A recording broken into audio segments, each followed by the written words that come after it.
Types of tables भी देखा था कि कितने टाइप्स ऑफ टेबल है आर्किटेक्चर टोटल कितने टाइप्स के टेबल्स गाइस 8 8 टाइप के टेबल कौन कौन से टेबल है इंटरव्यू पूछते हैं चलो टेबल्स कौन कौन से है चलो टेबल्स फर्स्ट ऑफ ऑल कौन सा है परमानेंट टेबल राइट उसके बाद में कौन सा होता है ट्रांजिट यस टेम्पररी टेबल उसके बाद में टेम्पररी डायनामिक उसके बाद में कौन सा होता है yes dynamic table dynamic table dynamic के पहले मैं एक्सटर्नल लिखता हूँ क्योंकि हम ये देखने वाले हैं एक्सटर्नल टेबल ओके उसके बाद में कौन सा होता है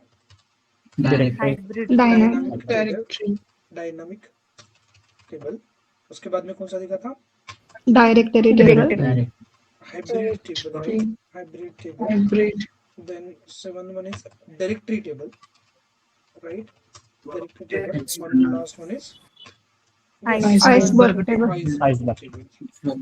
right so there are 8 tables present in the snowflake fine ठीक है तो चलो वन बाय वन देखते हैं ओके तो सबसे पहले गाइस कि जो स्नोफ्लेक में हम जब डेटा मुझे बहुत सारे लोगों का ये भी आया मैसेज भी आया कि सर एग्जैक्टली डेटाबेस और डेटाबेस में क्या डिफरेंस है तो गाइस इस ऑलरेडी हमने डिस्कस किया है इस पे कि डेटाबेस जो होता है वो ऑपरेशनल डेटा या सोर्स सिस्टम डेटा के लिए काम आता है और जो डेटा वेयर हाउस होता है वो जहां पर पूरा ऑर्गेनाइजेशन का data huge data we can say historical data हम कहां पर स्टोर करते हैं तो डेटा वेयर हाउस में ठीक है अब देखो कि स्नोफ्लेक के अंदर डेटा को अगर इंसर्ट करना है लोड करना है अब ये मान लो ये स्नोफ्लेक है अब इसके अंदर अगर डेटा को लोड करना है आपको तो हमारे पास 4 वेज है ओके कि डेटा को कौन कौन से वे से यहाँ पे मतलब लोड करना मींस व्हाट कि आप यहाँ पे क्या बनाओगे स्कीमा बनाओगे उसके टेबल पर एक डेटाबेस बनेगा उसके अंदर स्कीमा बनाओगे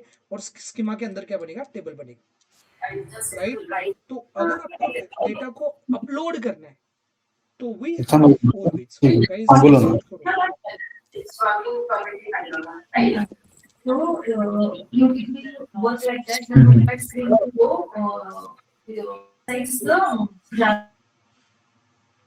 ओके तो यहाँ पर लोड करने के लिए हमारे पास 4 वेज है कौन कौन सा दो the first one is through UI ठीक है second one is through snow pipe या पहले तो snow sequel third one is using a snow pipe okay and the fourth one we can use third party tool okay we can use third party tool जैसे आप Informatica हो गया फिर बाकी का राइट इस तरह से कॉपी कमांड वगैरह आप यूज करते हो या इंफॉर्मेटिका टैलेंट डी वगैरह जो है उसके थ्रू भी आप ये कर सकते हो right snow pipe snow sequel and through UI okay और ऑब्वियसली हम अगर हमें पाइथन के थ्रू करना है तो obviously we will use snow sequel भी यूज करते हैं स्नो पाइप भी यूज कर सकते हो और उसके लिए स्नो पार्क होता है कि अगर आपको पाइथन जावा और कोई अदर लैंग्वेज यूज करनी है तो वी हैव स्नो पार्क ठीक है दिस आर द 4 मेन आप बोल सकते हो कि एक वे है कि जिसके थ्रू हम डेटा को लोड करते हैं स्नोफ्लेक के अंदर ठीक है तो हम आज ये भी देखने वाले यूआई कि यूआई के थ्रू कैसे करना है कल हमारा पार्ट रहेगा स्नो सिक्वल जो लोकल्स पे स्नो CLI कैसे कॉन्फ़िगर करना है फिर उसको स्टेजिंग पहले स्टेजिंग देखना पड़ेगा फिर बाद में हम सिक्वल देखेंगे फिर हम स्नो पाइप भी देखेंगे और फिर थर्ड पार्टी टूल तो चलो तो हम जब डेटा लोड करेंगे तो डेटा लोड होगा टेबल के अंदर ठीक है ना तो यही टेबल के हमारे डिफरेंट टाइप्स है तो चलो वन बाय वन हम पहले ये 4 टाइप को हम एक्सप्लेन करते हैं फिर रिमेनिंग टाइप हम देखते हैं मेनली दिस 4 टाइप्स ओके तो चलो पहले permanent table okay so guys by default जो भी हम टेबल क्रिएट करते हैं बाय डिफॉल्ट जो भी टेबल क्रिएट करते हैं स्नोफ्लेक के अंदर वो सारे परमानेंट होते हैं वो सारे क्या होते हैं permanent no not define any keyword और समथिंग तो जैसे हमने मान लो यहाँ पे क्या की create table right suppose EMP कर दिया तो यहाँ पे EMP ID suppose here EMP ID ठीक है इंटीजर और हियर EMP नेम राइट ये सब वेर क्या राइट कुछ नहीं दिया तो ये मैक्सिमम साइज देगा, लाइक दिस वन। तो ये इससे जो ईएमपी टेबल जो क्रिएट होगा वो होगा परमानेंट, राइट।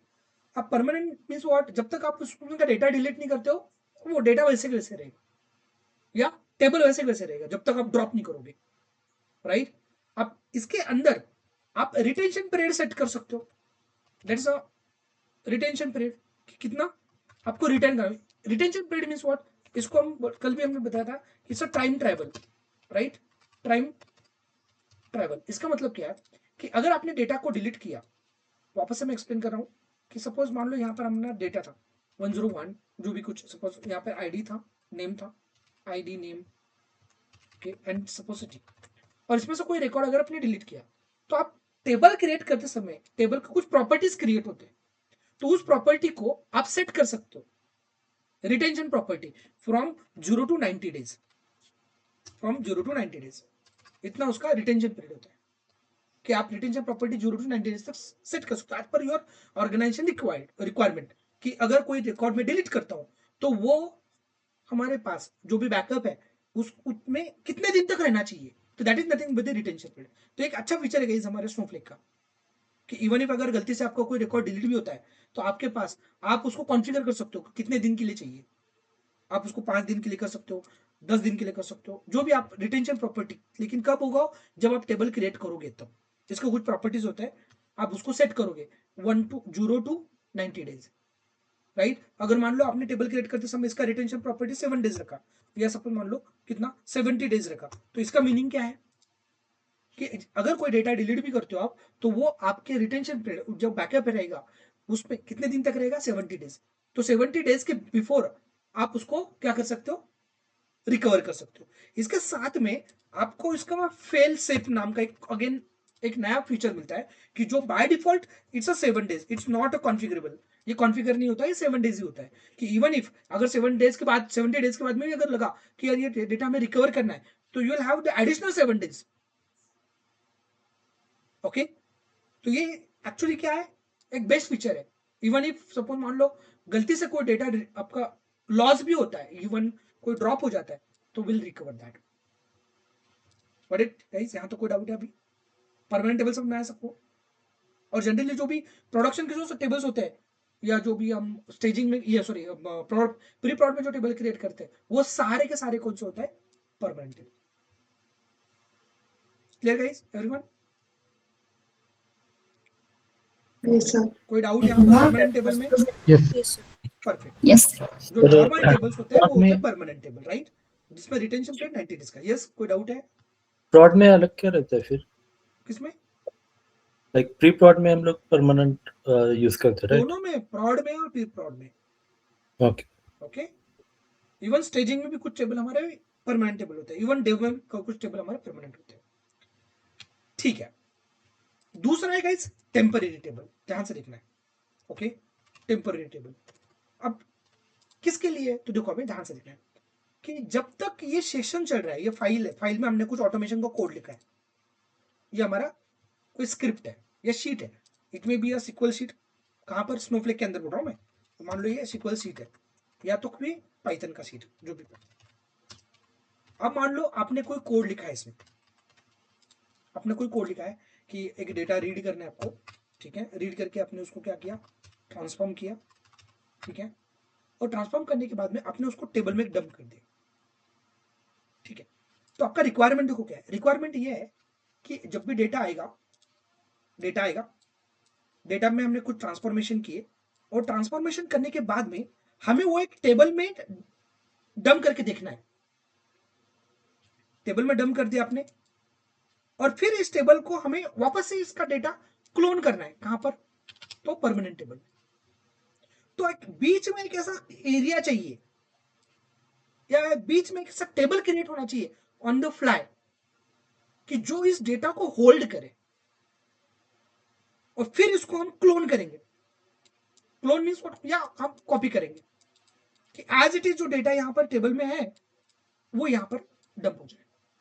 तो इससे हमें दो बेनिफिट है, एक तो इसका स्पीड ज्यादा रहेगा, बार बार आप बोल तो ये अगर ये परमानेंट टेबल किसी फ्रंट एंड एप्लीकेशन ने बिजी करके रखा है, बोल तो ये फ्रंट एंड को भी आप सर्व कर रहे हो, यहां से डेटा फ्रंट एंड को भी जा रहा है, तो अगर आपने इसको इधर इंसर्शन में लगा दिया तो इंपैक्ट होगा फ्रंट एंड एप्लीकेशन। तो इससे बढ़िया है कि आप सारा डेटा कलेक्ट कर लो एक टेबल के अंदर, राइट, जो ऑन द फ्लाई क्रिएट होगा, और जब डेटा सक्सेसफुली आपको लोड हो गया टेबल के अंदर विदाउट एनी फेल, तब जाकर आप उसमें डंप करो। तो ये जो टेबल है ये सिर्फ टेम्परेरी क्रिएट होगा। इसका लाइफ स्पैन क्या रहेगा? जब तक ये फाइल के अंदर का कोड रनिंग है, दैट मीन्स ये फाइल के अंदर जब कोड चल रहा है, सेशन चल रहा है इस फाइल मीन्स ये फाइल का कोड जब रनिंग रहेगा ऑटोमेशन में, कि पहले ये फाइल का पहला स्टेटमेंट रीड होगा, सेकंड, थर्ड, फिर टेबल में अंदर, फिर ऑटोमेटिकली क्या होगा, टेबल क्रिएट होगा, टेबल के अंदर डेटा क्या होगा, डंप होगा, राइट। फिर इसी टेबल के अंदर का डेटा कहाँ पे जाएगा? तो हमारे परमानेंट टेबल में, राइट, परमानेंट टेबल में गया। और जैसे ही ये स्क्रिप्ट खत्म हो जाएगी लास्ट स्टेप्स में, इसका मतलब ये इसका अंदर का कोड खत्म हो गया, मीन्स सेशन कंप्लीट हो गया। तो जैसे ही सेशन कंप्लीट हो जाएगा ये टेबल ऑटोमेटिकली ड्रॉप हो जाएगा। तो इसका लाइफ स्पैन क्या होता है? Only through out the session. किसके लिए यूज होता है? तो टेम्पररी डेटा को होल्ड करने के लिए। आप ऐसा बोल सकते हो कि आपकी फाइल बीच में है टेम्पररी टेबल और फाइनल में परमानेंट टेबल। बहुत इंपॉर्टेंट है। ऑन द फ्लाई आपको टेबल क्रिएट करने को मिल रहा है, और ऑन द फ्लाई क्यों? क्योंकि देखो अगर ऐसा कोई रिक्वायरमेंट आ गया कि आपको एवरी डे मान लो 1 GB का डेटा मिल रहा है, और एवरी डे आपको टेबल में तो आपको पता है रिटेंशन पीरियड कितना होता है। तो आप रिटेंशन पीरियड मान लो आपने 7 दिन का लगा दिया, तो आज डेटा आ गया और आपने उसको परमानेंट टेबल क्रिएट किया बीच में, बोल तो ये भी तो परमानेंट टेबल है और ये भी परमानेंट टेबल है, क्या प्रॉब्लम आएगा मुझे बताओ। ये इंटरव्यू में पूछते हैं क्या, कि सपोज हमने यहां पर एज अ, ऐसा बोलो कि एक बीच में एज अ स्टेजिंग के लैंडिंग जोन के लिए, कि जो भी डेटा आया, डेटा को हमने रीड किया, राइट, और इसके लिए बीच में हमने अगर परमानेंट टेबल लगाया तो क्या इशू होगा? अगर परमानेंट टेबल लगाया तो क्या होगा? सर प्लीज क्वेश्चन रिपीट करिए ना एक बार। इसका क्या क्या इशू होगा बोलो? Unnecessary Storage issue? Correct, storage issue होगा। क्यों होगा स्टोरेज इशू? क्योंकि अगर आपने ये परमानेंट टेबल अगर बनाया तो इसका रिटेंशन पीरियड अगर 7 डेज है, तो क्या ये जो भी आप ड्रॉप करोगे, टेबल क्रिएट करोगे और जो भी ड्रॉप करोगे ना डेटा, या टेबल ड्रॉप होगा, तो वो 7 डेज तक मेमोरी में रहेगा। अगेन कल भी एक 1 GB का फाइल आया, अगेन टेबल क्रिएट होगा, अगेन आप ड्रॉप करोगे, बोल तो ये टेबल का डेटा इसमें गया, आपने वापस से ड्रॉप कर दिया, अगेन वो 7 डेज तक वैसे रहेगा। तो इससे 7 डेज बोल में 7 एवरी डे 1 GB, तो 7 GB का डेटा कलेक्ट हो जाएगा। समझ आ रहा है? तो इसके लिए यहां पर हम परमानेंट टेबल नहीं यूज कर सकते। यहां पे कौन सा टेबल यूज करना पड़ेगा फिर guys? Temporary. Clear everyone? What is the use of temporary table? Sir वो सर, ये आपका डेटा जो को लेयर बताई। हेलो लाइफ, हाँ यस, सेशन कंप्लीट होने तक उसका एक लाइफ सेकंड आप एक सेकंड। ये चलो इस लिंक से बताओ, जो मैं जिस विंडो में मैंने, इस लिंक से कुछ इशू है क्या? सर टेम्पररी टेबल किस सिनेरियो में यूज करते हैं? ओके, कौन से सिनेरियो में यूज किया? मैंने अभी तो वही तो एक्सप्लेन किया। हेलो हाँ यस। सर वो आपने एक लेयर बताई आउटर लेयर, वो कौन सी लेयर होती है मतलब? आउटर लेयर कौन सा लेयर होता है? ऊपर ये जो परमानेंट टेबल है ना, आपने बोला कि वो जो कॉपी रहता है परमानेंट टेबल के कौन ऊपर सा? आपने एक आउटर लेयर बनाई, नीचे नीचे। कहाँ पर? हाँ ये यस दैट। आउटर लेयर ओ नहीं हाँ है। देखो देखो आप ठीक से देख नहीं रहे हो यार। देखो वो क्या रहा है कि एवरी डे डेटा आया, ठीक है, हमारे पास डेटा आया, ठीक है, हमने क्या किया, एक पाइथन का स्क्रिप्ट बनाया। यहाँ पर सपोज पाइथन का या तो हमारा सिक्वल का स्क्रिप्ट बनाया, आपने उस डेटा को रीड किया, ठीक है, उसको ट्रांसफॉर्म किया, ट्रांसफॉर्म, और ट्रांसफॉर्म करने के बाद में उसको अपने टेबल में डंप कर दिया, डेटा को टेबल, राइट। और फिर लास्ट में इसी टेबल को डायरेक्टली हमने क्लोन किया। क्लोन किया किसको? क्लोन किया तो परमानेंट टेबल के अंदर, राइट। तो जैसे ही परमानेंट टेबल में जाएगा डेटा, तो ये जो टेबल हमने बनाया है ये ऑटोमेटिकली क्या होगा, ड्रॉप हो जाएगा। तो इसका जो लाइफ स्पैन रहेगा वो सिर्फ इतने एग्जीक्यूशन के लिए ही रहेगा, इतने ही सेशन के लिए रहेगा। एक बार ये ओके सेशन खत्म हो गया तो ये टेबल भी क्या हो जाएगा, ड्रॉप हो जाएगा। मतलब वो टेम्पररी है। सर टेम्पररी है। ओके, तो यहाँ पर हम परमानेंट टेबल यूज नहीं कर सकते। द रीजन, क्योंकि परमानेंट टेबल अगर आप क्रिएट करोगे तो उसका अगर आपने कोई रिटेंशन पीरियड सेट कर दिया है तो वो रिटेंशन पीरियड तक ड्रॉप किया हुआ डेटा वैसे के वैसे ही रहेगा। तो अगेन कल भी डेटा आएगा, कल भी टेबल क्रिएट होगा, अगेन वो रिटेंशन पीरियड में जाएगा, अगेन डेटा आया तो वो कलेक्ट होते जाएगा। तो इसके लिए it is better to use what, temporary table. So इसका क्या होता है, it is tables created on the fly and इसका जो लाइफ स्पैन होता है it is only restricted to the session. जितना ये सेशन रहेगा उतना ही उसका लाइफ स्पैन रहेगा, उसके बाद में वो ऑटोमेटिकली ड्रॉप हो जाएगा। I hope this is clear now. Okay, ठीक है। अब दूसरा जो होता है guys, transit table. Okay, transit table, ठीक है ना। So this table are mainly use in pre prod और स्टेजिंग, जहां पे हमें स्टेजिंग करना है, डेटा को स्टेज करना है। कब तक, मान लो कुछ पीरियड ऑफ टाइम तक, इसका रिटेंशन पीरियड होता है 1 डेज तक। Okay, again the same day, same retention period means 1 day तक डेटा रहता है यहाँ पर। ओके, इसका तो कुछ नहीं, यहाँ तो सेशन खत्म हो गया, इसका टेबल ड्रॉप हो जाएगा। But transit table generally use for the staging purpose. ये स्नोफ्लेक का स्टेजिंग नहीं बताऊंगा मैं, स्नोफ्लेक के स्टेजिंग अलग होते हैं, name staging, external staging, internal staging, user staging, table staging, ये अलग होते हैं। ये स्टेजिंग मीन्स हमारे ईटीएल का स्टेजिंग बता रहा हूँ कि इनकेस अगर डेटा आ गया, ठीक है, आपने प्रोसेस किया, ठीक है, उसके बाद उसको ट्रांसफॉर्म किया डेटा को, यस, ट्रांसफॉर्म किया, फिर उसके बाद में डेटा को आपने लोड किया।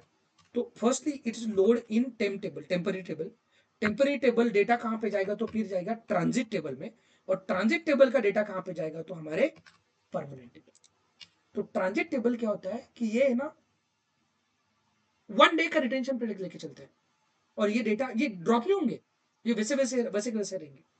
कि इनकेस मान लो आज आपने डेटा को प्रोसेस किया, ट्रांजिट में चले गया, और ट्रांजिट में से प्रोडक्शन में चले गया, प्रोडक्शन के टेबल कौन से होते हैं, तो हमारे परमानेंट टेबल, राइट। तो मान लो कल अगर आपको क्लाइंट से कुछ रिप्लाई आता है कि यार ये डेटा ठीक से पॉपुलेट नहीं हुआ है, तो काइंडली चेक इट। तो टेम्पररी टेबल तो ड्रॉप हो गया, हमने तो इतना ट्रांसफॉर्मेशन किया था, ट्रांसफॉर्मेशन करके हमने टेम्पररी ड्रॉप हो गया। बट आपका डेटा अभी भी कहाँ पे मिलेगा आपको, ट्रांजिट में। तो आप ट्रांजिट में जाकर डेटा को चेक करके वापस से उसको करेक्ट करके आप प्रोडक्शन में उसको रिप्लिका कर सकते हो या क्लोन कर सकते हो। तो जनरली ये जो होते हैं ये generally use for the staging, temporary data hold करने के लिए।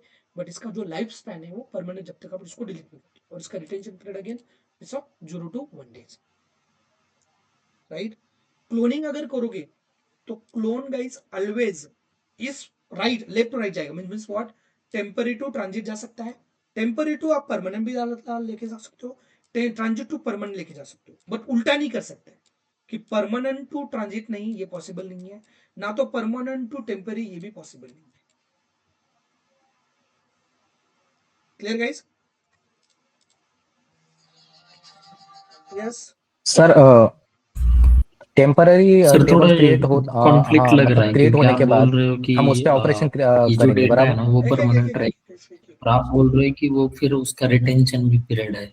1 डे का रिटेंशन पीरियड होता है इसका। हाँ, तो मतलब 0 to 1 परमानेंट भी बोल रहे हो और फिर आप बोल रहे हो रिटेंशन अरे पीरियड भी रिटेंशन है। पीरियड मींस वो नहीं, टेबल तो वैसे के वैसे रहेगा। ओके। ओके, टेबल तो वैसे वैसे रहेगा। इसके अंदर अगर टेबल के अंदर का अगर आपने क्या किया, डेटा ड्रॉप किया, तो डेटा का ड्रॉप। रिटेंशन पीरियड 1 डे का। Okay okay. ओके, ये क्लियर है? वो कॉन्ट्राडिक्टरी हो रहा था दोनों। Sir, now clear? सर उसका can life we extend span, sir उसका लाइफ can स्पैन we जो आपने extend बोला the था कि retention till the period? Time when you. एक minute, at the same time पे इतने क्यों आने की बात नहीं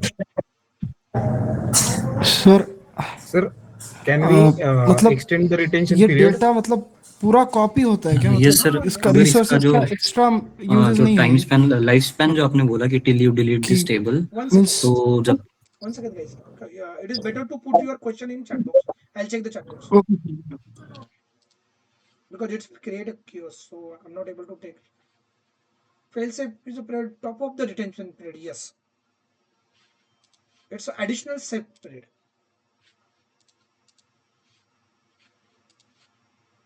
Okay, kindly put your questions. So I'll take one by one. Yes.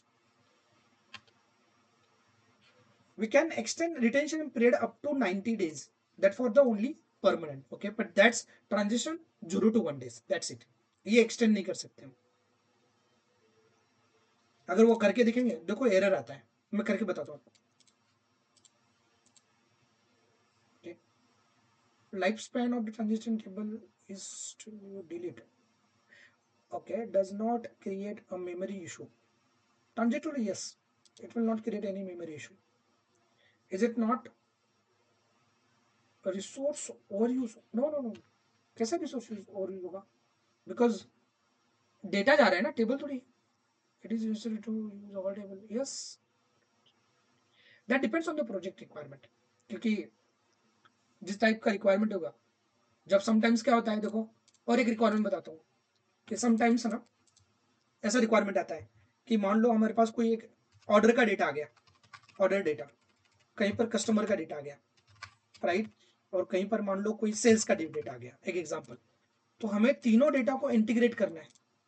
पहले तो डेटा को रीड करोगे आप, डेटा को रीड करोगे, राइट, फिर उसके बाद में आप क्या करोगे, सारे इसको ज्वाइन करोगे या इंटीग्रेट करोगे, मर्ज करोगे.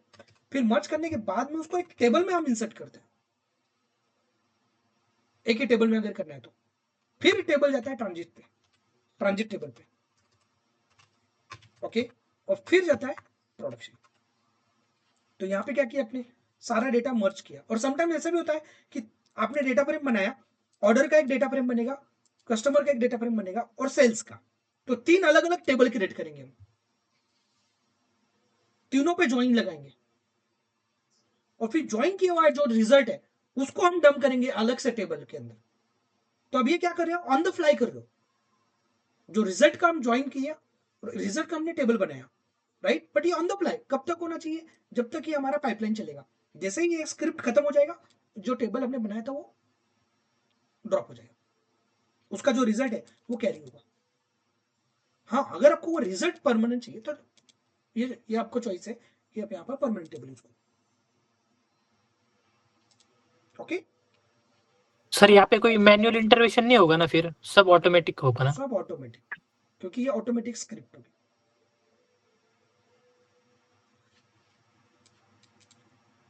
टेबल नहीं होगा ट्रांजिट. ये जो होता है ना रिटेंशन पे डेटा के लिए होता है.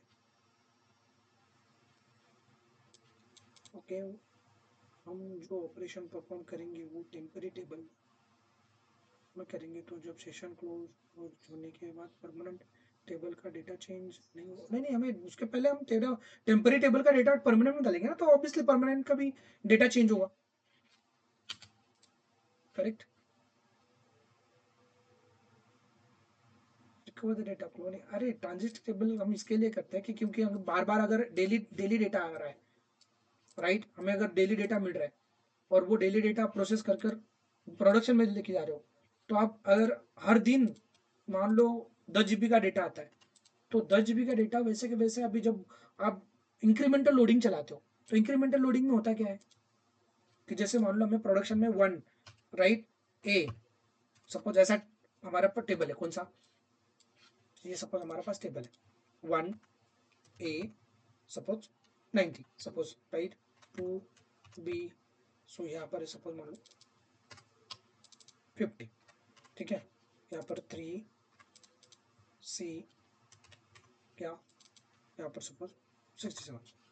तो जब नया डेटा आएगा, अभी ये जो डेटा पॉपुलेट हुआ ये क्या कहाँ से हुआ, ये तो ट्रांजिट से हुआ. सपोज फॉर एग्जांपल मान लो एक टेबल आया था, उस टेबल का डेटा हमने क्या किया, प्रोडक्शन में डंप कर दिया. तो जैसे ही प्रोडक्शन में जाता है ना गाइस, तो ये जो टेबल होता है ना, टेबल का डेटा हम इसको क्या कर देते हैं, ट्रंकेट कर देते हैं. इसको क्या करते हैं, ट्रंकेट. क्यों, क्योंकि कल जाके अगेन कोई डेटा आएगा, अगेन वो डेटा डंप होगा.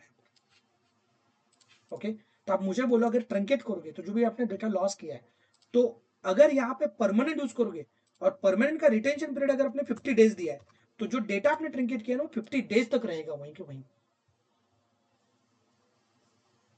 समझ में आया? तो इससे क्या होगा, यूज डेटा यूजेस हो जाएगा. तो इसके लिए यहाँ पे ट्रांजिट टेबल क्यों यूज किया हमने, क्योंकि जो डेटा रहेगा वो 1 डे के लिए रहेगा, ठीक है, 1 डे तो कोई इशू नहीं। कल अगेन वापस से जो नया डेटा आएगा, नया डेटा डंप होगा, परसों ये डेटा जो भी प्रीवियस वाला तो वो डिलीट हो जाएगा। तो हमारे पास लास्ट 1 डे भी है, बोलते 1 डे की, बोलते 1 डे तक हम क्या कर सकते हैं, अगर हमारा पाइपलाइन आज चल गया, आज हमारा डेटा चले गया प्रोडक्शन में, तो जैसे प्रोडक्शन में गया तो हमारा ट्रांजिट टेबल ने क्या किया, ट्रंकेट मार दिया। तो कल अगर क्लाइंट से कोई क्यूरी आती है कि ये डेटा को करेक्शन है, तो वापस से आपको ट्रांसफॉर्मेशन चलाने की जरूरत नहीं है, हमारे पास ऑलरेडी डेटा पड़ा है, उसको आप यूज कर सकते हो। तो उसके लिए यहाँ पे परमानेंट टेबल ये गुड चॉइस नहीं है, यहाँ पे ट्रांजिट टेबल ही गुड चॉइस है। और जो ऑन द फ्लाई क्रिएट करना है उसके लिए टेम्पररी टेबल ही गुड चॉइस है। ऑन द फ्लाई अगर कुछ बनाना है, आपको टेबल बनाना है, तो go for the temporary table. Okay, clear हुआ सबको गाइस डाउट?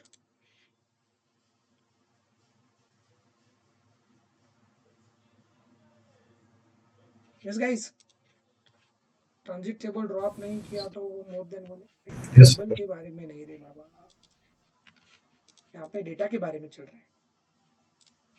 क्लियर? चलो अब यहां पर कौन सा टेबल अभी? Yes, external table. अब एक्सटर्नल टेबल क्या होता है कि आप टेबल कहां पे क्रिएट करोगे, स्नोफ्लेक के अंदर, ओके। बट इसका जो एक्चुअल में जो डेटा है, एक्चुअल आपको सिर्फ यहाँ पे टेबल दिखेगा, बट इसका एक्चुअल डेटा एक्सटर्नल लोकेशन पे रहेगा, जस्ट लाइक डेटाबेस में जैसे हम एक्सटर्नल टेबल क्रिएट करते थे, सेम वैसे ही। तो डेटा कहाँ पे रहेगा, या तो AWS में रहेगा, या तो एज्योर में रहेगा, या तो फिर GCP में। तो आपका फाइल यहाँ पे पड़ा है, सारे फाइल्स कहाँ पर है, टेबल पे, यहाँ पर डेटा लिप के अंदर, और इसका यूज करके आपने क्या किया, स्नोफ्लेक के अंदर टेबल क्रिएट किया।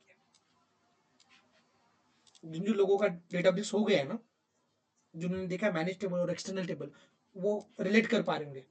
एक्सटर्नल टेबल मींस व्हाट, कि द एक्चुअल फाइल्स और data present at remote location. External means what, या तो क्लाउड पे, AWS, azure, GCP, but data कहाँ पर है हमारा, स्नोफ्लेक के अंदर। तो टेबल कहाँ पर है, स्नोफ्लेक के अंदर। तो जब आप क्रिएट भी करते हैं ना, तो हमें इसका पाथ स्पेसिफाई करना पड़ता है।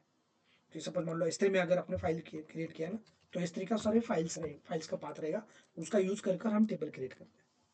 तो अगर आपने यहाँ पे ऑपरेशन किया तो फाइल भी उधर चेंज होती है। तो ये जो टेबल होता है ये रिमोट लोकेशन पर होता है, दैट्स व्हाई इसको बोलते हैं एक्सटर्नल टेबल्स। ओके, होता है ना समटाइम्स क्लाइंट का रिक्वायरमेंट होता है कि नहीं हमें स्नोफ्लेक पे नहीं रखना है डेटा, टेबल रहने दो स्नोफ्लेक पे, बोलते हो अगर कुछ ऑपरेशन करना है या बैकअप के लिए, बट एक्चुअल डेटा जो है वो हम क्लाउड पे रखेंगे। तो इसके लिए बोलते हैं कौन सा डेटा गाइस, कौन सा टेबल, ये external table. Clear everyone? Yes,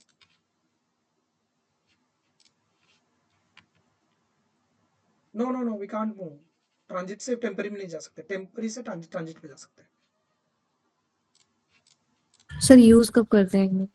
external table बहुत बार यूज होता है एक्चुअली, मेनली ये यही बोलते जो टाइम क्रिटिकल डेटा रहा, बैंकिंग डेटा रहा, जहां पर डेटा को बहुत ही क्रिटिकल रिसोर्स माना जाता है ना, वहां पर तो एक्सटर्नल टेबल यूज होता है।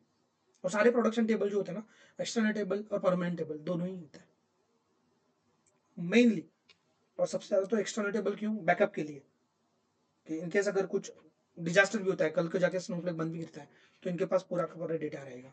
तो यहाँ पर डेटा बैकअप भी होता है और सिक्योरिटी भी है, तो इसको बताए एक्सटर्नल टेबल। ठीक है, तो चलो हम इसका प्रैक्टिकल देखते हैं वन बाय वन, अगर कोई डाउट है तो वहां पे क्लियर हो जाएगा। तो कल हमने अकाउंट क्रिएट किया था गाइस, आपने क्रिएट किया सब लोगों ने?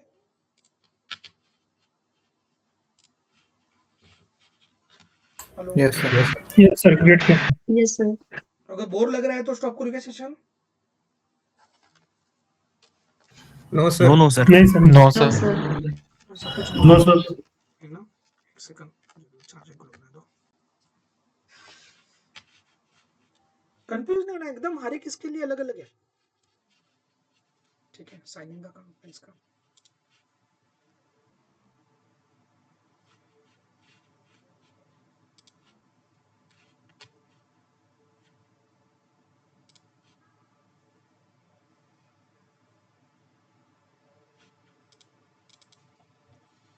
उसका यूजर नेम क्या रखा था?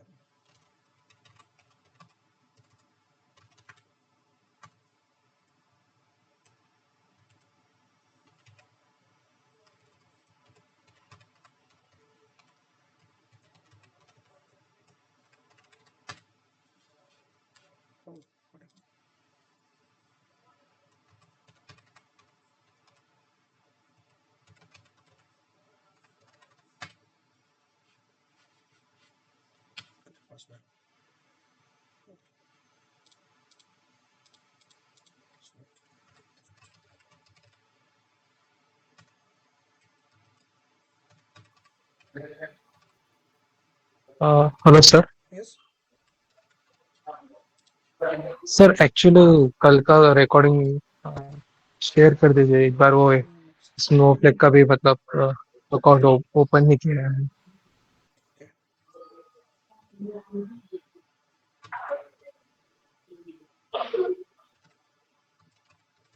हेलो। यस यस यस ठीक है। तो ये हमारा अकाउंट है, राइट? तो सबसे पहले हम क्या करेंगे, पहले तो डेटा लोड, ठीक है, पहले हम टेबल का कंप्लीट कर लेते हैं, फिर डेटा लोड करते हैं, ठीक है, फिर हमें फाइल फॉर्मेट देखना है। तो चलो अब सबसे पहले हम क्या करते हैं, यहाँ पर जो टेबल क्रिएट करते हैं, तो वर्कस्पेस क्या क्रिएट करना है, वर्कस्पेस के अंदर बोलोगे क्या करना है क्रिएट सबसे पहले? Schema database. डेटाबेस। तो चलो यहाँ पर हमने ऑडिट कलेक्ट किया था, राइट? कौन सा किया था? Online Snowflake. राइट, इसका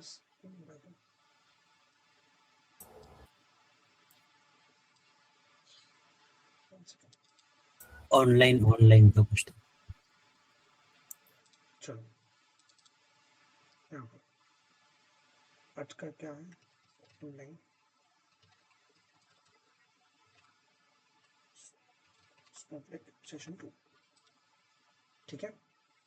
तो चलो सबसे पहले हम क्या कर लेते हैं, डेटाबेस सेलेक्ट कर लेते हैं, ऑनलाइन सेलेक्ट, उसके बाद में कौन सा था हमारा, ऑनलाइन, ऑटम ऑटम सेलेक्ट हुआ। अब इसके अंदर हम क्या करते हैं, टेबल क्रिएट करते हैं,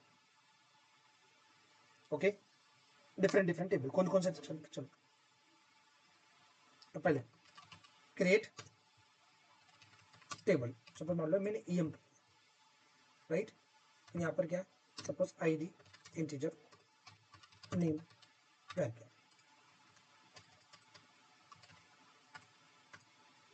वैल्यू, ठीक है। चलो इसको एग्जिट करते हैं,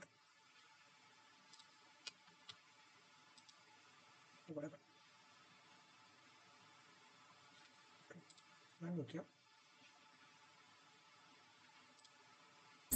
यूज डेटाबेस करना पड़ेगा ना पहले। जरूरत नहीं है, इसको ऑलरेडी सेट किया ना हमने, ठीक है, डेटाबेस तो ऑलरेडी सेट है।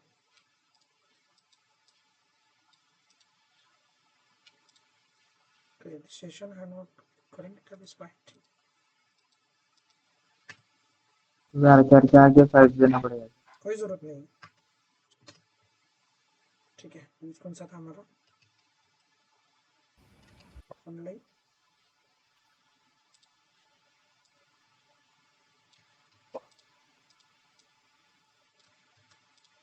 इसे देने की जरूरत तो नहीं होती है, बट आई डोंट नो क्या बताऊं, ठीक है, ऑलरेडी हमने सेलेक्ट किया था, ठीक है, ठीक है। तो ये कौन सा टेबल हो गया, अगर डीएससी टेबल कौन सा, ईएमपी, तो अगर इसका देखोगे तो ये कौन सा टेबल होगा, यहाँ पे देखो, यहाँ पे इसे तो कुछ पता नहीं चल रहा है, ये तो डिस्क्रिप्शन किया, राइट, यहाँ पे show tables, right, show tables, इनसे यहाँ पे क्रिएटेड ऑन, इसका नाम है, डेटाबेस नेम है, राइट, स्कीमा नेम तो हमारा पब्लिक है, पब्लिक स्कीमा, ओके, पब्लिक में क्या, ठीक है। यहाँ पे काइन देखो, काइन क्या बोल रहा है, टेबल। यस, काइन कौन सा है? टेबल। टेबल का मतलब क्या होता है? यहाँ पर टेबल का मतलब क्या है?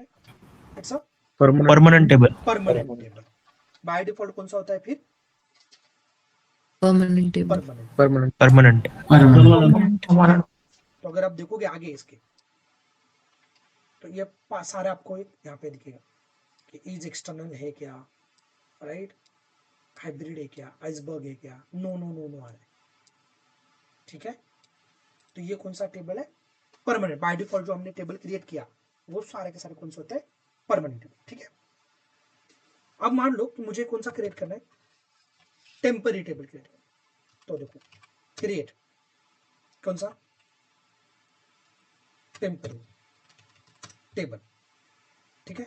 मैं नाम देता हूं उसका EMP1, सेम रखता हूँ, ID इंटीजर, नेम यहाँ पर सब रह गया,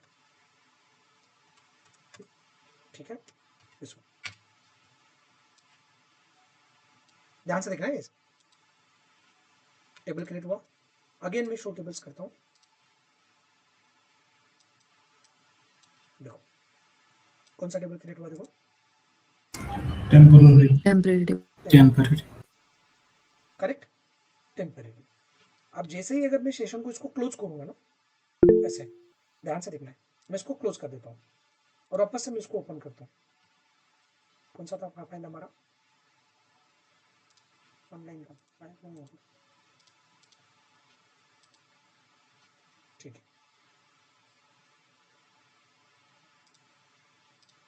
ऑनलाइन का कहाँ पे गया?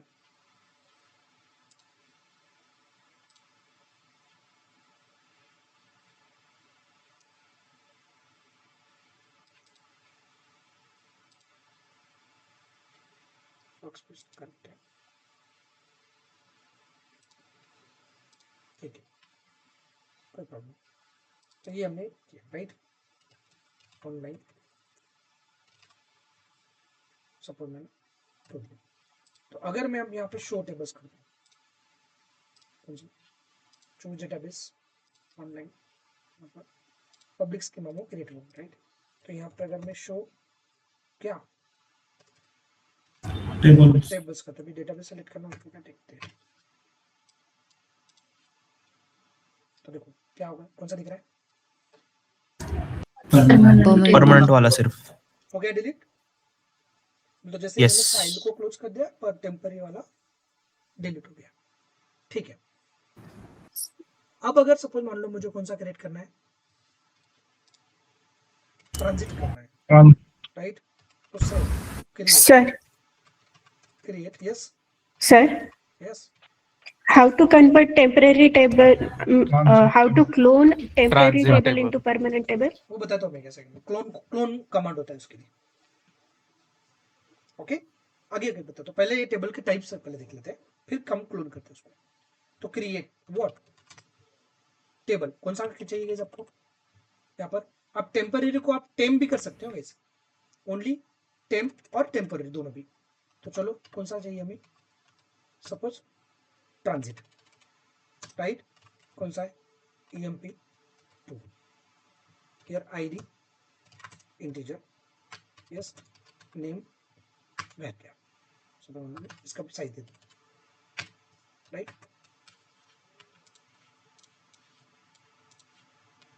क्या होता है? ट्रांजिट का स्पेलिंग रॉन्ग हुआ है, वो 3 ब्रैकेट हो गया ना बाहर करके। नहीं नहीं ठीक। नहीं ये तो मैंने आया दिया ना।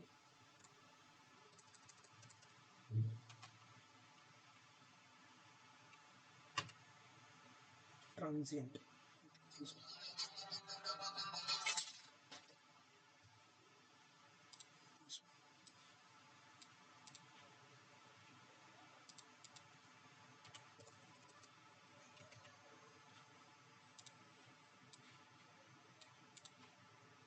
देखो ट्रांजिएंट है उल्टा, ठीक है, हो गया। तो चलो देखते हैं शो टेबल्स।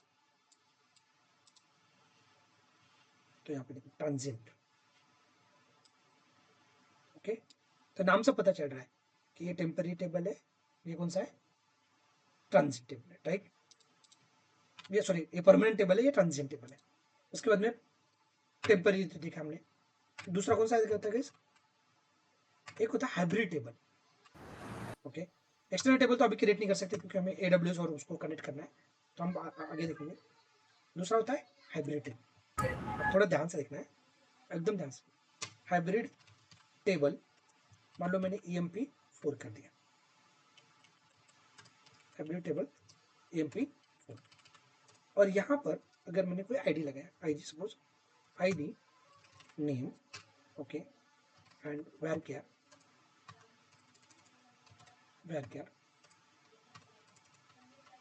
ठीक है, ऐसे देता हूँ, ठीक है, आईडी, ठीक है, ठीक है। तो चलो इसको एग्जिट करता हूँ।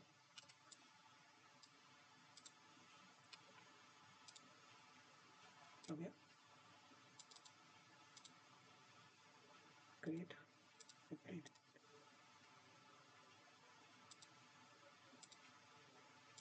राइट,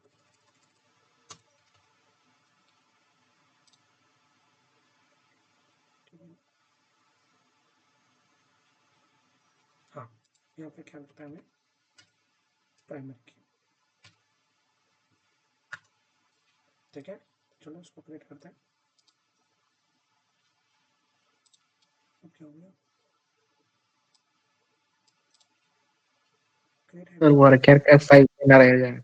अरे नहीं, वर्कर नहीं दिया तो ना, वो क्या होता है, मैक्सिमम साइज ले लेता है।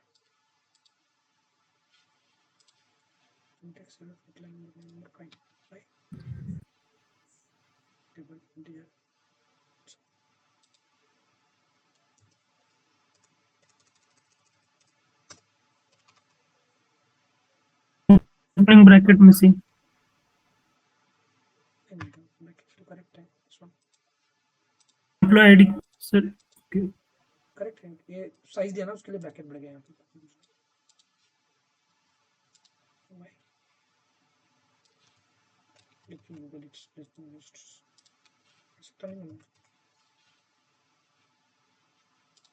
क्या बता रहा है, ओके, क्रिएट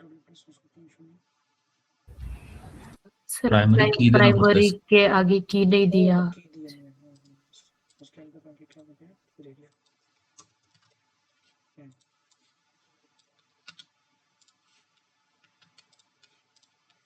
unsupported feature।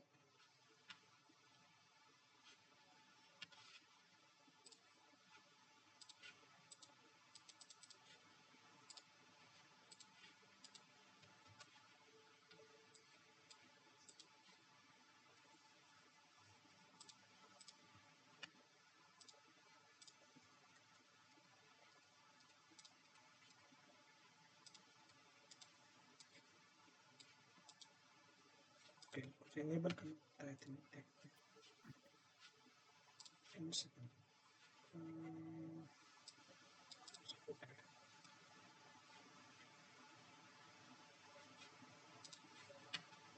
एक डिफरेंस मुझे बताना था उसके लिए।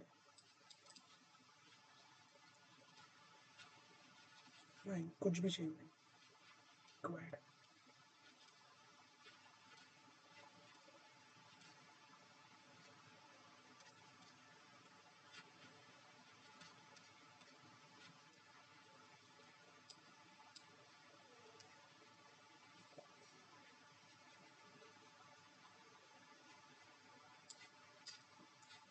ये तो सेम ही है।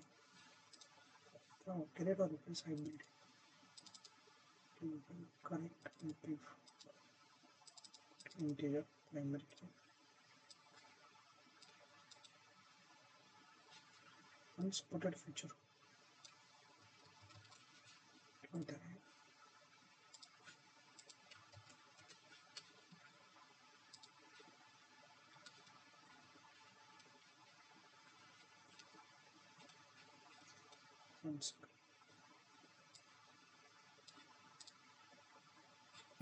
सर वो जो अकाउंट क्रिएट किया है वो मतलब रीजन की वजह से नहीं हो पा रहा शायद, ये क्या हो रहा है, हाँ ऐसा कुछ इशू है। हमने यूएस रीजन में किया, क्योंकि हाइब्रिड होता नहीं, ट्रायल वो अकाउंट आपने यूएई या कुछ ट्रायल तो अकाउंट समथिंग लिया था। करेक्ट, यूएई में नहीं होता है। वो ये चेंज रीजन ये क्या है यहाँ पर प्रीवियस कुछ रीजंस में नहीं हो रहा है।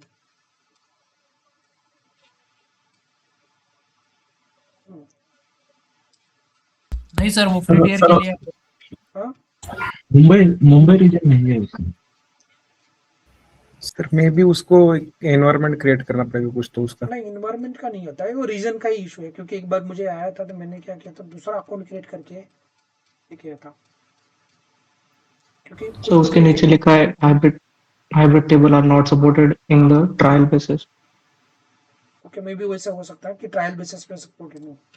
इसको अगर हमने लेकिन इसको सेटअप पे पेड में करना पड़ेगा।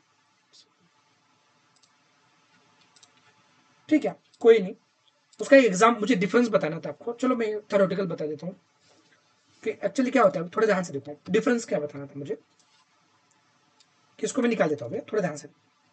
अब मान लो मैंने अगर सेम नाम से अगर टेबल क्रिएट किया, कौन सा, अब हमारे पास परमानेंट टेबल कौन सा है, देखो परमानेंट टेबल कौन सा है हमारे पास, EMP। EMP। ठीक है, EMP। मैं वापस से अगर टेम्पररी टेबल सेम नाम से क्रिएट करता हूँ, ये एक बार है ना, मुझे एक बार इंटरव्यू में पूछा गया था 2023 में, जब मैं इंटरव्यू दे रहा था ना, हमारे प्रोजेक्ट के अंदर ये स्नोफ्लेक का भी इंटीग्रेशन था। तो क्वेश्चन एक बार पूछा गया था कि can we create first of all कि सेम नाम से हम टेबल क्रिएट कर सकते हैं, परमानेंट तो नहीं होगा बट टेम्पररी टेबल। तो यस देखो, तो मैं क्या करता हूँ, क्रिएट क्या करता हूँ यहाँ पर, टेम्पररी। ठीक है, टेबल ध्यान से देखना, टेबल। ठीक है, कौन सा, तो अपना EMP टेबल, EMP टेबल। ठीक है, चाहे तो मैं यहाँ पर कोई दूसरा ही देता हूँ, क्या PID integer and suppose name P name, या एट्रीब्यूट भी सेम रखा तो कोई प्रॉब्लम नहीं, वैर क्या।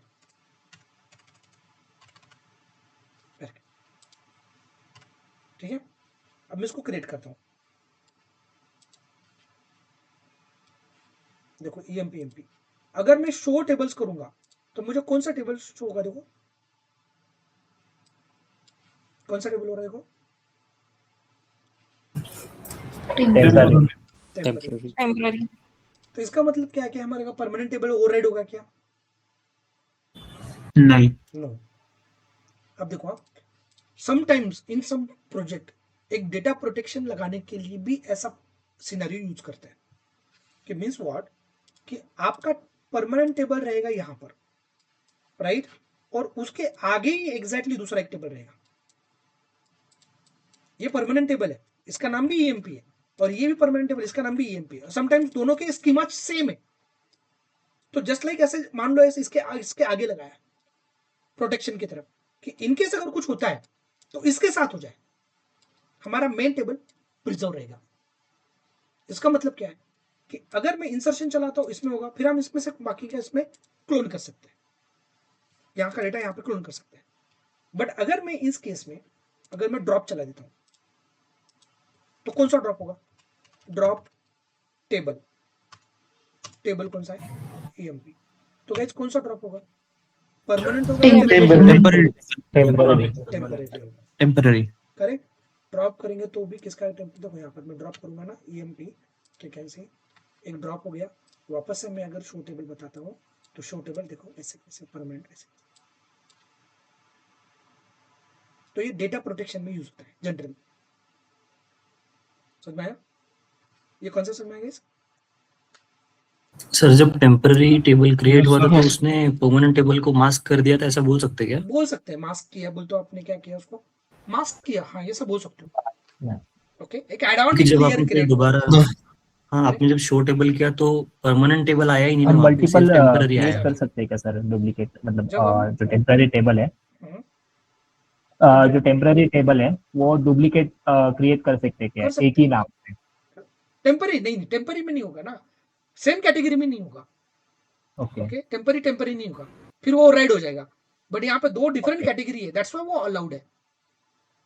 ओके, तो टेम्पररी ये किसको मास्क कर रहा है, ऐसा बोल सकते हो आप, परमानेंट टेबल को। ये एक और एक दूसरी चीज है, ध्यान से देखो, आपने देखा होगा कि नॉर्मल डेटाबेसेस में, MySQL में, MS SQL सर्वर में हम प्राइमरी की लगाते हैं, करेक्ट। तो प्राइमरी की Yes. क्या करती है, इट्स नॉट, इसका दो प्रॉपर्टी होती है कि एक प्राइमरी की डुप्लीकेट नहीं होना चाहिए और नॉट नल नहीं होना चाहिए, राइट। बट स्नोफ्लेक के अंदर जब भी आप टेबल क्रिएट करते हो, अब थोड़ा ध्यान से देखो, मैं एक टेबल क्रिएट करता हूँ यहाँ पर, ओके, क्रिएट व्हाट टेबल, मान लो मैंने यहाँ पर प्रोडक्ट का एक टेबल क्रिएट किया, ठीक है, प्रोडक्ट, तो यहाँ पर सपोज मैंने दिया PID इंटीजर है, प्रोडक्ट नेम सपोज यहाँ पर वेर कर दिया, ओके, वेर कर दिया, ठीक है। तो मैं क्या करता हूँ यहाँ पर इंटीजर को क्या करता हूँ, इसको प्रोडक्ट आईडी को प्राइमरी की लगा देता हूँ, प्राइमरी की, ठीक है। चलो क्रिएट करते हैं, या और एक इसमें वैल्यू डालता हूँ प्रोडक्ट नेम, इसके साथ में और डालता हूँ सपोज मान लो प्रोडक्ट या तो फिर क्वांटिटी क्वांटिटी, इसको भी इंटीजर रखता हूँ, ठीक है, तीनों ठीक है। चलो इसको मैं ठीक है। अगर आप देखोगे तो शो टेबल्स, तो अपने पास कितने टेबल्स आए होंगे, दो परमानेंट है, दिस वन ये परमानेंट है, बीच में कौन सा है, ट्रांजिट, ठीक है। अब क्या करते हैं, कुछ डेटा इंसर्ट करते हैं, कौन सा, इंसर्ट इनटू, बोलो प्रोडक्ट, क्या वैल्यूज 101, बोलो सपोज कौन सा product, copper, quantity something, correct. चलो इसको एग्जीक्यूट करता हूँ मैं, हो गया इंसर्ट, ठीक है। सेलेक्ट करता हूँ, सेलेक्ट स्टार फ्रॉम कौन सा, प्रोडक्ट। ठीक है ना। तो देखो मैंने इसको करेक्ट 101 कॉपर, दिस वन। अब थोड़ा ध्यान से देखना है, जैसे बाकी के डेटाबेस में प्राइमरी की लगाने के बाद में डुप्लीकेट की जाती है क्या, डुप्लीकेट वैल्यू जाती है क्या, बोलो नो, करेक्ट, नहीं होता है। हाँ। बट यहाँ पर देखो अभी क्या होता है कि अगर मैं वापस से इसको इंसर्ट करूंगा ना, देखो क्या, इसको शो करता हूँ, तो देखो आप बोलो सर हमने तो प्राइमरी की लगाया था ना, यस, यस, हाँ, बोलो क्या हुआ। तो स्नोफ्लेक में प्राइमरी की इन्फोर्समेंट नहीं है, फिर कौन सा इन्फोर्समेंट है, तो नल इन्फोर्समेंट है। याद रखो, इंटरव्यू में अगर पूछा तो आपको याद हो, पता होना चाहिए। नल मीन्स व्हाट, कि अगर मैं यहाँ पर अगर कोई वैल्यू नहीं देता हूँ, इंसर्ट इनटू कौन सा, सपोज प्रोडक्ट, राइट। तो सपोज मुझे क्या आईडी, तो कौन सा है, सपोज मैंने क्या दिया, क्वांटिटी, राइट। वैल्यूज क्या दिया 101 और क्वांटिटी दिया मैंने 500। अब कौन सा वैल्यू नहीं दिया गया मैंने इसमें, product name, yes, product name, product name. तो यू कैन सी, तो यहाँ पर ये नल कंस्टेंट है, ओके। नल कंस्टेंट सबसे ज्यादा इन्फोर्समेंट, हाई प्रायोरिटी जो है वो है नल का, प्राइमरी का नहीं है। प्राइमरी अगर यूज करना है ना, तो फिर you need to use hybrid table. तो हाइब्रिड टेबल उसी के लिए होता है। तो हाइब्रिड टेबल के अंदर अगर आपको डिफरेंस पूछा गया तो बोथ आर परमानेंट, बोल तो आप हाइब्रिड टेबल, उसके नाम ही इसके लिए इसका नाम क्या रखा है, हाइब्रिड टेबल। तो यहाँ पर आपको प्राइमरी की यूज करना कंपलसरी, विदाउट प्राइमरी की, देखो आपने हमने एरर भी आया था तो प्राइमरी की वजह से आया। तो हाइब्रिड टेबल के अंदर प्राइमरी की कंपलसरी, बट परमानेंट टेबल के अंदर उसका कोई यूज नहीं। तो जब भी आप हाइब्रिड टेबल भी क्रिएट करते हो तो इसका जो बिहेवियर है वो ही परमानेंट ही है। वो तो ये न्यू गार्ड एक बार क्रिएट हो गया, इसके अंदर का डेटा अगेन सेम स्टोरी, इसकी तरह 0 to 1 days, बट जो डेट ड्रॉप करने के बाद में तो 1 day तक रहेगा। बट इसके अंदर आपको प्राइमरी की यूज करना कंपलसरी, तो दोनों में क्या डिफरेंस है? Sir, yes sir, the very main characteristic of primary key is not allowing duplicates and null values. तो अगर यहाँ पे प्राइमरी की लगाने के बाद भी वो डुप्लीकेट अलाउ कर रहा है तो फिर प्राइमरी की का तो मेन जो कैरेक्टरिस्टिक है वही वायलेट हो गया, तो क्या पर्पस हुआ फिर? इसी नहीं, ये तो एक्चुअली क्या है, ये हम डेटाबेस नहीं है, ये एक्चुअली स्नोफ्लेक डेटाबेस नहीं है। फर्स्ट ऑफ ऑल ये क्या है, डेटा वेयरहाउस है। तो डेटा वेयरहाउस का मतलब क्या है कि आपका पूरा हिस्टोरिकल डेटा भी यहाँ पे मिलेगा आपको, पुराने से पुराना डेटा कि आपने क्या क्या किया है, कि बोलते ये टेबल के अंदर आपने क्या क्या ऑपरेशंस किए, वो सारा प्रिजर्व करके रखता है। आपको फ्रंट एंड एप्लीकेशन के लिए चाहिए ना, यूनिकनेस चाहिए, ऑपरेशन को फ्रंट एंड के लिए डेटा सर्व करना है, तो फिर नॉर्मल डेटाबेस वो है। बट जनरली ये क्या है, लॉन्ग परसिस्टेंट पुराना डेटा रखते हैं यहाँ पर, ऑर्गेनाइजेशन का कंप्लीट डेटा रखता है, राइट। तो ये हर एक रिकॉर्ड को मेंटेन करके रखता है। दोनों में डिफरेंस है। हम यहाँ पे कोई डेटाबेस नहीं यूज कर रहे या कोई डेटाबेस को नहीं, तो इसका डेटा कहीं पर एप्लीकेशन कंज्यूम नहीं करेगा, रियल टाइम एप्लीकेशन। यहाँ पर पर्सिस्ट डेटा रहेगा, यहाँ पर ड्यूरेबल डेटा रहेगा। समझ आ रहा है? दी हुई है नहीं ओके इसमें। सर। सर प्राइमरी की इन्फोर्समेंट नॉट अवेलेबल ऐसा जो हमने बोला, इसका मतलब क्या है? वो फिर प्राइमरी की के जो ऑपरेशंस हम करते हैं नॉर्मली नॉर्मल टेबल टेबल पे, पे, हाँ नॉर्मल टेबल पे, ये जो नॉर्मल टेबल था ना, ये करेक्ट, जो हम्म। परमानेंट टेबल था जो, राइट। तो परमानेंट टेबल में प्राइमरी की यूज ही नहीं, वो तो यूज ही नहीं होता है। तो उसके फिर उससे रिलेटेड ऑपरेशंस वो परफॉर्म ही नहीं कर पाएंगे हम उस पे। नहीं, प्राइमरी की रिलेटेड टेबल तो क्या यूनिकनेस नहीं आएगा, बाकी तो सारे ऑपरेशन परफॉर्म कर पाओगे ना, सिर्फ यूनिकनेस नहीं आएगा। ये उसका एक बोल सकते हो, एक स्नोफ्लेक का परमानेंट टेबल में ओनली। तो अगर आपको यूज करना है यहाँ पर, ये एक्चुअली देखो, जॉइंस के वक्त सर हम जनरली कंडीशंस यूज करते थे जो जॉइंस के टाइम पे, तो प्राइमरी की तो जॉइन के लिए ही मतलब इम्पोर्टेंट उसके लिए फिर- कंसिडर उसके किया। लिए अगर वो कौन सा- काम नहीं करेगा तो उसके लिए फिर कौन सा यहाँ पे नॉट नल नहीं लगाया था लीजा मैंने, उसके लिए कंस्ट्रेंट नहीं चला, यहाँ पर not null constraint high priority होता है। तो ज्वाइन के लिए फिर मैं वही बोल रहा हूँ ना कि आपको जब मैक्सिमम कौन सा टेबल यूज करना पड़ेगा, फिर आपको हाइब्रिड टेबल उसके लिए जाना पड़ेगा, क्योंकि हाइब्रिड टेबल में फिर आपके प्राइमरी की along with all the features of permanent table ये मिलेगा। तो इसी के लिए इसको हाइब्रिड टेबल बोलते हैं। हाइब्रिड का मतलब क्या होता है, कॉम्बिनेशंस, जिसके अंदर आपको सारे पर में आपको प्राइमरी की भी यूज करने को मिलेगा और परमानेंट का प्रॉपर्टी भी यूज करने को मिलेगा। सबको समझ में आया?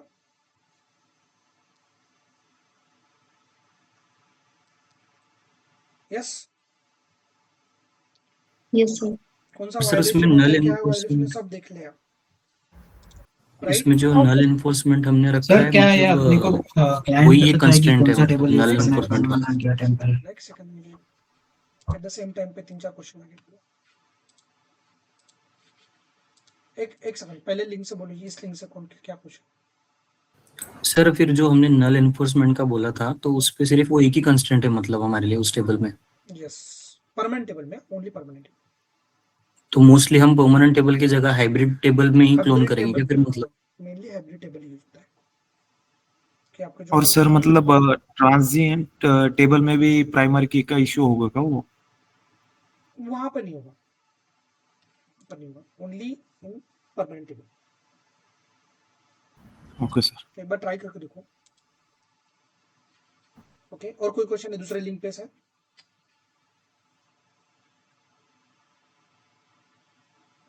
हाँ, ये इसका क्लोन का है। What is the difference between Redshift and both are same, but the only difference क्या है कि Redshift owned by the AWS और वहां पर रो वाइज डेटा स्टोर होता है, यहाँ पर कॉलमनर स्टोरेज है। यहाँ पर और बहुत सारे फीचर्स हैं कि जैसे कि यहाँ पर स्केलेबिलिटी है, वहां पर स्केलेबिलिटी को हमें क्या करना पड़ेगा, जो कुछ हमारा परचेस का प्लान रहेगा उस अकॉर्डिंग ही स्केल होगा। ये सर्वरलेस है। बताइए सर्वरलेस का मतलब क्या है कि हमें कुछ मेंटेन करने की जरूरत नहीं, वहां पे हमें क्लस्टर बनाने पड़ते हैं खुद AWS के रेडशिफ्ट के अंदर। तो वहां पे क्लस्टर का कॉस्ट जितना टाइम तक वो रनिंग रहेगा, अब वहां पर भी अभी सर्वरलेस आया है, बट वो अभी फिलहाल में वो बीटा वर्जन में और कंप्लीटली प्रोडक्शन में नहीं है। तो वहां पर हमें क्लस्टर क्रिएट करने पड़ते हैं, कहाँ पर AWS के अंदर। फिर जो क्लस्टर वो ऑलवेज रन रहता है, तो यहाँ पर देखो, अगर समटाइम्स आपका ये भी डाउन भी हुआ क्या वेयर हाउस, तो भी आप क्यूरी चला सकते हो। ये सिर्फ क्रिटिकल क्यूरी में ही चलता है, मतलब आप वेयर हाउस होता है, वेयर हाउस। सर उसमें शायद सर एक सिनेरियो स्नोफ्लेक में बेस्ड ये है ना था वर्टिकल एंड जो हॉरिजॉन्टल अभी स्केलिंग आपने अलग अलग है बताया ना, कि दोनों डिकपल्ड है ना टेबल के नाम वो जो है वो computing sir and costing storage same हो वाइज सकते वाले हैं। क्लस्टर्स। एकदम 3-4 लोग ये हो गया, that's why I am not able to hear completely. कोई तो बोल रहा था क्या स्नोफ्लेक का, क्या कॉलमनर क्या बोल रहे थे? सर स्नोफ्लेक में compute clusters and storage clusters are like अलग अलग decoupled. होते हैं, हाँ So decoupled। हाँ, उसकी वजह से वो that is the main costing भी, difference between Redshift and Snowflake. और उससे वजह से क्या होता है, कॉस्टिंग भी रिड्यूस हो जाता है, क्योंकि यहाँ पर जब Yes. आप क्यूरी देते हो तभी अपना कंप्यूट चलता है, करेक्ट। वहाँ पे ऐसा नहीं, वहाँ पे compute means what, directly execution unit है। यहाँ पर एग्जीक्यूशन यूनिट और स्टोरेज यूनिट दोनों को डिकपल करके है। तो जब आप क्यूरी देते हो फ्रंट एंड से, तभी हमारा एग्जीक्यूशन यूनिट स्टार्ट होता है और आपका डेटा फेच होकर होता है। तो उसी पीरियड के लिए हमें पे करना पड़ता है, तो ये कॉस्ट इफेक्टिव है as compare to Redshift. Okay okay, so no Yes, sir. Worry. So tomorrow will see the, आज तो वो होना चाहिए था फाइल टाइप, ये फाइल फॉर्मेट। अभी कल हम क्या करेंगे, स्नोफ्लेक के अंदर डेटा को लोड करेंगे, ओके, थ्रू यूआई। पहले हम यूआई देखेंगे, फिर हम स्नो सिक्वल देखेंगे, स्नो सिक्वल के थ्रू कैसे करना है, फिर हम स्नो पाइप देखेंगे, स्नो पाइप, ओके, फिर पाइथन के सर बोलो। एक बेसिक क्वेश्चन था सर। अ, आपने जैसा पहले बताया कि मतलब टेम्पररी टेबल में जो अपन डेटा रखते हैं वो सिर्फ थ्रू आउट दी सेशन रहता है और फिर वो बाद में ट्रांजिट टेबल में जाता है। तो अपन मतलब अलग अलग क्यों बना रहे हैं, परमानेंट टेम्पररी ट्रांजिट अलग अलग क्यों टेबल्स क्रिएट कर रहे हैं? सिर्फ टेम्पररी ही क्रिएट किया है तो वही डाटा तो आगे जाना ही वाला है। टेम्पररी के ओनली टेम्पररी कैसे क्रिएट करोगे, वो टेम्पररी का डेटा तो आपको ट्रांजिट में तो लोड करना पड़ेगा ना। टेम्पररी क्यों होता है, ये ऑन द फ्लाई डेटा आया उसी टाइम तक उसको होल्ड करेगा, ट्रांसफॉर्म करके होल्ड करेगा, होल्ड करने के बाद में वही डेटा वो कॉपी कर देगा, क्लोन करेगा, कहाँ पर, ट्रांजिट में। ट्रांजिट में, हाँ, ओके जैसे ही लोड कर दिया तो टेम्पररी ड्रॉप हो जाएगा, काम काम खत्म। ओके गॉट इस तरीके, इसके लिए वो बीच में, जैसे आपने एटीएम में देखा होगा ना कहीं, स्टेजिंग लेयर, लैंडिंग जोन, ये क्या होता है, उसी के लिए होता है ना। स्टेजिंग टेबल देखो, आप जितने भी रियल टाइम के स्क्रिप्ट देखोगे, स्टेजिंग टेबल के अंदर जैसे ही आपने स्टेजिंग टेबल से प्रोडक्शन में डेटा ढकल दिया, स्टेजिंग टेबल का अंदर का डेटा ट्रंकेट मार देते हैं।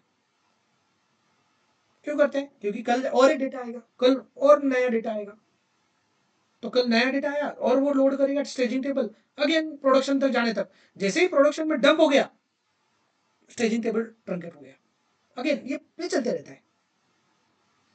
ओके या फाइन गाइस। सर वो नोमेनक्लेचर पे एक डाउट था। बोलो नोमेनक्लेचर पे क्या डाउट है? वो जो आपने बताया था कि टेम्पररी और परमानेंट टेबल का नाम जो हो सकता है वो सेम हो सकता है, तो जो टेम्पररी टेबल है वो परमानेंट टेबल के जैसे समझो ऐसे फ्रंट एंड पे एज मतलब as a security layer add कर ये करेगा, एक्ट करेगा।